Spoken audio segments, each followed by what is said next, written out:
38이 되도록 저는 단 한 번도 제대로 된 연애를 해본 적이 없었습니다. 이유는 명확했어요. 외모에 대한 콤플렉스가 너무 컸거든요. 어릴 때부터 얼굴만 예쁘면 인생 편하다는 말을 수없이 들으며 자랐고, 그 말이 맞다는 걸 사회생활을 하면서 뼈저리게 느꼈습니다. 회사에서도 예쁜 후배들이 훨씬 빨리 인정받고, 승진도 빠르고, 사람들도 더 친절했어요. 그래서 저는 그냥 포기했습니다. 연애 같은 건 제 몫이 아니라고 생각했죠. 집과 회사만 오가며 살았고, 주말엔 집에서 넷플릭스를 보거나 책을 읽는 게 전부였어요. 친구들이 소개팅을 권해도 바빠서라는 핑계로 거절했습니다. 사실은 거절당할까봐 두려웠던 거죠. 그런 제 인생이 완전히 뒤집힌 건 작년 가을이었습니다. 친구 은지가 언니, 이러다 진짜 늙어. 한 번만 나와봐라며 강제로 끌고 간 곳이 강남의 한 나이트클럽이었어요. 저는 그런 곳에 가본 적도 없었고 솔직히 가고 싶지도 않았습니다. 하지만 은지가 워낙 끈질기게 조르는 바람에 결국 따라갔죠. 처음엔 정말 어색했어요. 시끄러운 음악, 어두운 조명, 술에 취해 춤추는 사람들. 제가 있을 곳이 아니라는 생각이 들었습니다. 그런데 신기한 일이 벌어졌어요. 남자들이 저한테 다가오기 시작한 거예요. 혼자 오셨어요? 뭐 마실래요? 같이 춤출래요? 생전 처음 느껴보는 관심이었습니다. 물론 그들이 진심으로 저를 좋아해서가 아니라는 건 알았어요. 어두운 조명 덕분이고, 술 덕분이고, 분위기 덕분이라는 것도요. 하지만 그래도 좋았습니다. 처음으로 여자로 취급받는 기분이었거든요. 그 중에서도 유독 눈에 띄는 남자가 있었습니다. 강도연. 키가 크고, 옷을 잘 입고, 무엇보다 웃는 얼굴이 너무 다정해 보였어요. 그는 다른 남자들처럼 노골적으로 접근하지 않았습니다. 대신 자연스럽게 말을 걸고 제 이야기를 들어주고 힘들었겠다고 공감해줬어요. 회사 다니면서 스트레스 많으시겠어요? 이런 데라도 와서 풀어야죠. 그의 말투는 진심처럼 들렸습니다. 그리고 그날 밤 저는 그와 연락처를 교환했어요. 집에 돌아온 뒤에도 가슴이 두근거렸습니다. 혹시 이게 인생의 전환점이 될까 하는 기대감에 잠을 이루지 못했죠. 그 이후로 도연과의 연락은 매일같이 이어졌습니다. 그는 아침마다 잘 잤어요? 라는 메시지를 보냈고, 점심시간엔 뭐 먹었어요? 라고 물었고, 퇴근 후엔 오늘 하루 어땠어요? 라며 안부를 물었어요. 처음엔 이게 정말 나한테 하는 거 맞나? 싶을 정도로 믿기지 않았습니다. 하지만 그의 관심은 계속됐고, 저는 점점 빠져들었어요. 주말마다 만나서 밥을 먹고, 영화를 보고, 카페에서 이야기를 나눴습니다. 그는 제 말을 경청했고, 제 고민을 들어줬고, 윤서진 씨는 정말 특별한 사람이에요 라고 말해줬어요. 그 말을 듣는 순간, 저는 완전히 무너졌습니다. 38회 동안 단 한 번도 들어본 적 없는 말이었거든요. 저는 도연에게 완전히 빠져버렸습니다. 그리고 그때 저는 알지 못했어요. 이 관계가 제 인생을 어떻게 무너뜨릴지를요. 도연과 사귄 지 석 달쯤 됐을 때 제 인생에 또 한 번 큰 변화가 찾아왔습니다. 당시 저는 작은 회계사무소에서 일하고 있었는데 급여도 낮고 업무 강도도 세서 이직을 고민하고 있었어요. 그 이야기를 도연에게 했더니 그가 이렇게 말했습니다. 제가 아는 팀장님이 금융회사에 계신데 한번 이야기해볼까요? 처음엔 그냥 말뿐이겠거니 했습니다. 하지만 도연은 정말로 연결해줬어요. 그리고 놀랍게도 저는 면접 한 번 보고 바로 합격했습니다. 금융회사, 그것도 제법 이름 있는 곳이었어요. 연봉도 전보다 훨씬 높았고 복지도 좋았습니다. 도연 씨 덕분이에요. 정말 고마워요. 저는 진심으로 감사했습니다. 그리고 동시에 생각했어요. 이 사람은 정말 나를 아끼는구나. 나를 위해 이렇게까지 해주다니. 출근 첫날, 저는 긴장 반 설렘 반으로 회사 문을 열었습니다. 새로운 환경, 새로운 동료들, 새로운 시작. 모든 게 낯설었지만 도연이 함께 있다는 생각에 든든했어요. 그런데 이상한 일이 벌어지기 시작했습니다. 점심시간에 여직원 몇 명이 모여서 이야기하는 걸 우연히 들었어요. 강도현? 아, 그 사람 완전 바람둥이야. 맞아. 나도 예전에 연락 받았었어. 되게 친절하게 굴더라고. 근데 알고 보니 여기저기 다 연락하더라. 진짜 똑같은 말투로. 그 순간 제 심장이 멎는 것 같았습니다. 아니, 설마. 도연이? 그렇게 다정하고 저를 특별하게 대해줬던 그 사람이? 저는 애써 무시하려고 했습니다. 소문일 뿐이야. 질투 때문에 그러는 거겠지. 하지만 의심은 점점 커져갔어요. 도연의 행동 하나하나가 의심스럽게 느껴지기 시작했습니다. 어느 날, 팀 회식 자리에서 한 여직원이 도연 이야기를 꺼냈어요. 도현 오빠, 진짜 여자들한테 잘해주던데. 근데 왜 이렇게 여자친구가 자주 바뀌는 거야? 그 말을 듣는 순간, 저는 더 이상 참을 수 없었습니다. 집에 돌아오자마자 도연에게 전화를 걸었어요. 나 말고 다른 여자들한테도 연락해? 도연은 잠깐 침묵하더니 이렇게 대답했습니다. 서진 씨, 그게 무슨 소리예요? 저 그냥 친절한 성격이잖아요. 친절한 거랑 바람둥이는 달라. 대체 몇 명이랑 연락하는 거야? 몇 명이긴 뭐가 몇 명이에요. 서진 씨, 너무 예민한 거 아니에요? 그 말을 듣는 순간 저는 알았습니다. 제가 착각했다는 걸. 저만 특별한 게 아니었다는 걸. 도연이 보여줬던 다정함은 그냥 그의 스타일이었을 뿐이었어요. 여자들에게 친절하게 굴고 관심을 주고 특별하다고 느끼게 만드는 게 그의 방식이었던 거죠. 저는 그중 한 명에 불과했습니다. 헤어지자. 제가 먼저 말했습니다. 도연은 잠깐 당황하는 것 같았지만 금방 담담하게 대답했어요. 그래요. 서진 씨가 그렇게 생각하시면 어쩔 수 없죠. 그렇게 저희는 끝났습니다. 하지만 문제는 제 마음은 끝나지 않았다는 거였어요. 머리로는 이해했지만 가슴은 여전히 도연을 원하고 있었습니다. 그와 나눴던 대화, 함께 갔던 장소, 그가 건넸던 따뜻한 말들. 모든 게 거짓이었다는 걸 알면서도 저는 계속 그를 떠올렸어요. 그리고 더 큰 문제는 회사에서 매일 그의 이름을 들어야 한다는 거였습니다. 도연은 이 회사와 거래하는 업체 직원이었거든요. 가끔 회사에 들르기도 했고 여직원들과 웃으며 이야기하는 모습도 봤습니다. 그럴 때마다 저는 미쳐버릴 것 같았어요. 저 사람은 저렇게 웃고 있는데 나는 왜 이렇게 아픈 거지? 헤어진 지 2달쯤 지났을 때 제 인생에 새로운 사람이 나타났습니다. 김재훈. 같은 팀에 새로 들어온 남자 동료였어요. 30대 초반으로 조용하고 성실한 스타일이었습니다. 그는 도연과는 정반대였어요. 화려하지도 않고 말을 많이 하는 편도 아니었지만 묵묵히 자기 일을 하고 필요할 때 조용히 도와주는 사람이었습니다. 처음엔 그냥 동료로만 생각했어요. 하지만 어느 날 야근을 하다가 재훈이 조용히 커피를 건네주더라고요. 힘드시죠? 이거 드시고 힘내세요. 그 순간 이상하게 마음이 따뜻해졌습니다. 도연처럼 화려한 말은 아니었지만 그의 진심이 느껴졌거든요. 그 이후로 저희는 자주 이야기를 나누게 됐습니다. 점심을 같이 먹고 퇴근 후 가끔 커피를 마시고 주말엔 가벼운 등산을 가기도 했어요. 재우는 저를 편하게 대해줬습니다. 특별하다고 치켜세우지도 않았지만 무시하지도 않았어요. 그냥 있는 그대로의 저를 받아들여줬습니다. 이 사람이라면 다시 시작할 수 있을까? 저는 조금씩 희망을 품기 시작했습니다. 도연에게 받았던 상처를 재훈과 함께라면 치유할 수 있을 것 같았어요. 그렇게 석 달쯤 만나다가 재훈이 고백을 했습니다. 서진 씨, 서진 씨 좋아합니다. 사귀어 주시겠어요? 저는 잠깐 망설였습니다. 아직도 도연이 마음 한구석에 남아 있었거든요. 하지만 저는 고개를 끄덕였어요. 이제 정말 잊어야 해. 새로운 시작을 해야 해. 재훈과 사귀기 시작한 건 제 인생의 또 다른 전환점이 될 거라고 믿었습니다. 하지만 그건 착각이었어요. 어느 날 회사 복도에서 우연히 도연과 마주쳤습니다. 그는 여전히 환하게 웃으며 여직원들과 이야기하고 있었어요.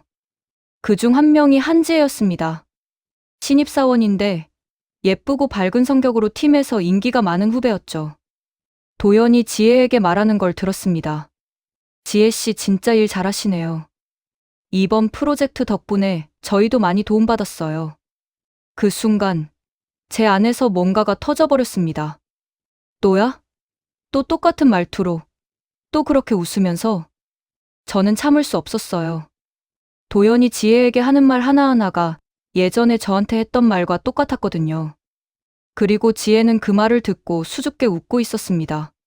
저 여자도 나처럼 착각하겠지. 자기가 특별하다고. 그날 밤 저는 잠을 이루지 못했습니다. 머릿속엔 온통 도연과 지혜의 모습뿐이었어요. 그리고 이상한 감정이 밀려왔습니다. 질투? 아니, 그것보다 더 복잡한 감정이었어요. 배신감, 분노, 그리고 복수심. 왜 나만 이렇게 고통스러워야 하지?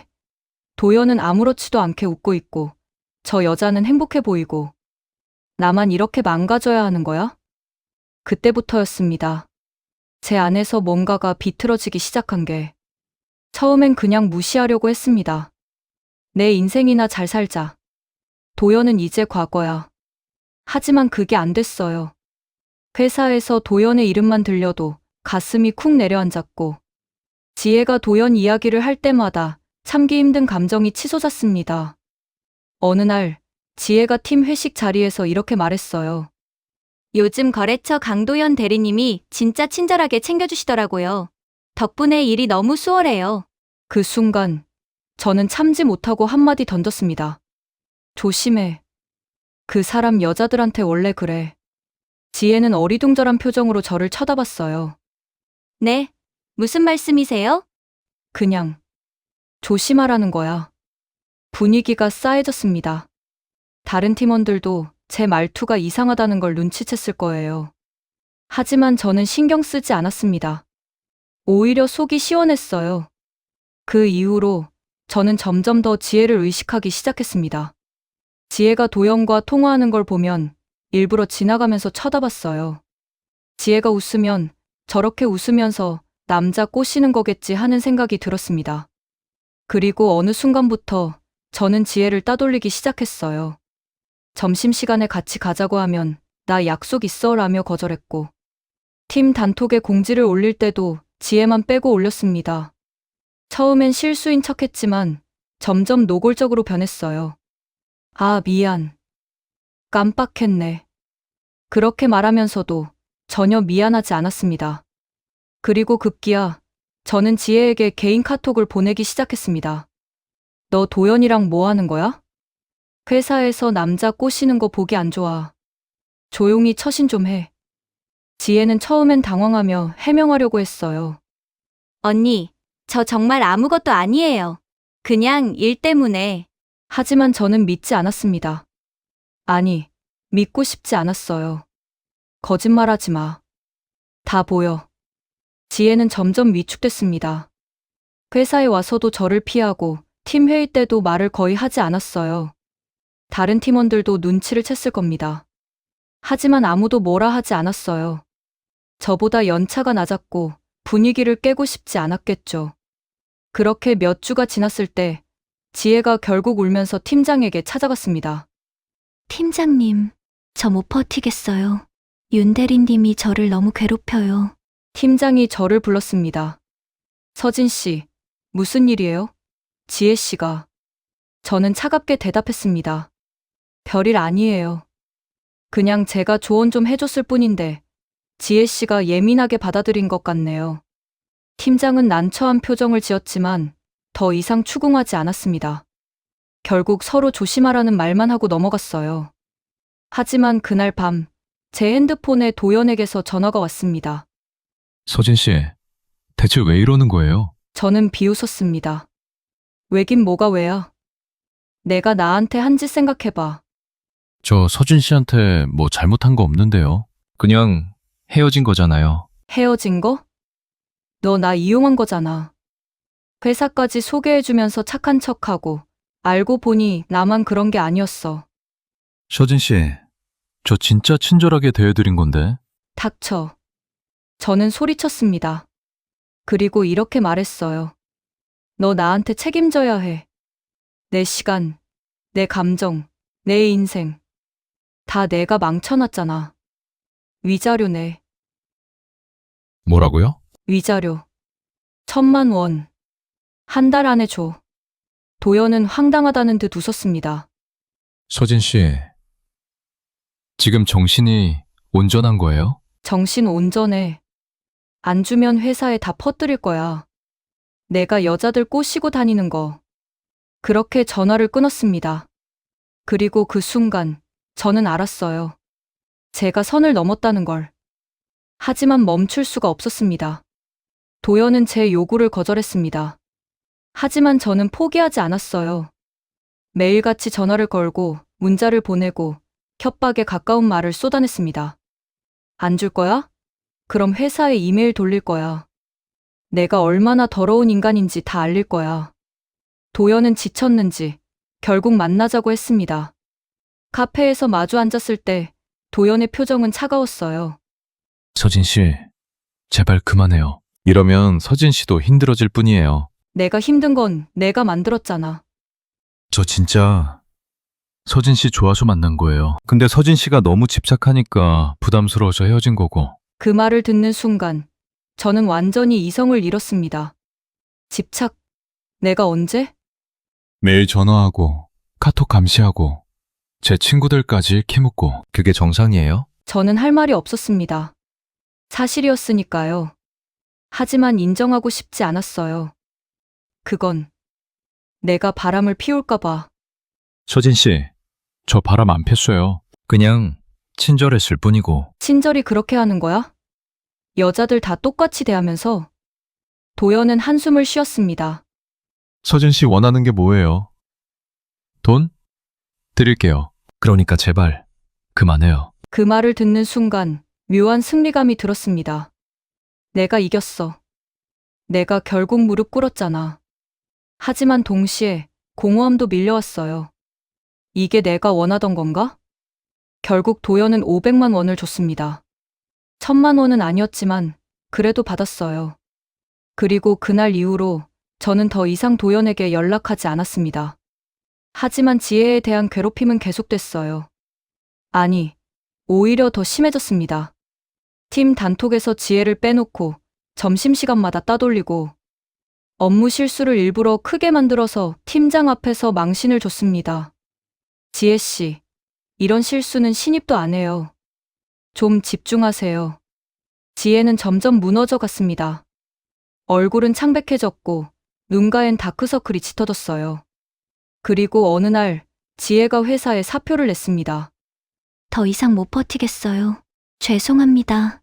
팀장이 저를 불렀습니다. 서진 씨, 이거 너무한 거 아니에요? 지혜 씨가 회사 그만둔다고 하는데. 저는 아무렇지도 않게 대답했어요. 제 잘못 아니에요. 지혜 씨가 적응을 못한 거죠. 팀장은 한숨을 쉬었지만 더 이상 말하지 않았습니다. 그리고 그날 재훈이 저를 찾아왔습니다.